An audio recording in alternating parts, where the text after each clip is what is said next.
જો હવે તમે હાઈવે પરથી ગાડી લઈને નીકળવાના છો તો આ વિડીયો તમારા માટે છે। આ વિડીયો બને એટલો શેર કરો, લોકો સુધી આ માહિતી પહોંચવી જોઈએ। National highway authority of India દ્વારા નવો નિયમ લાગુ કરવામાં આવ્યો છે।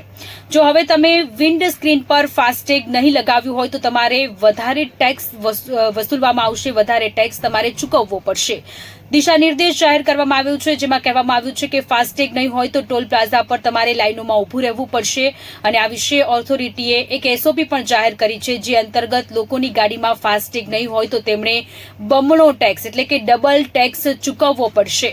એટલા માટે અને આ સાથે સીસીટીવી દ્વારા પણ ધ્યાન રાખવામાં આવી રહ્યું છે। દિશા નિર્દેશમાં કહેવામાં આવ્યું છે કે ટોલ પ્લાઝા પર આ નવા રૂલથી સંબંધિત જાણકારી પ્રદર્શિત કરવામાં આવશે, તેમજ જે લોકોએ ગાડીમાં ફાસ્ટેગ નહીં લગાવ્યો હોય તેમનો રજિસ્ટર નંબર સીસીટીવી દ્વારા લેવામાં આવશે અને ટોલ પ્લાઝા પર તેમણે બમણો ટેક્સ ચૂકવવો પડશે અને આ માટેનું જે દિશા નિર્દેશ છે તે બેંકોને પણ આપી દેવામાં આવ્યું છે। હાઈવે ઓથોરિટીએ આ નવા નિયમોને લઈને બેંકો સહિત જે અન્ય બીજી એજન્સીઓ છે કે જે લોકો સુનિશ્ચિત કરતા હોય છે તેમને પણ આ આખી માહિતી મોકલી આપવામાં આવી છે।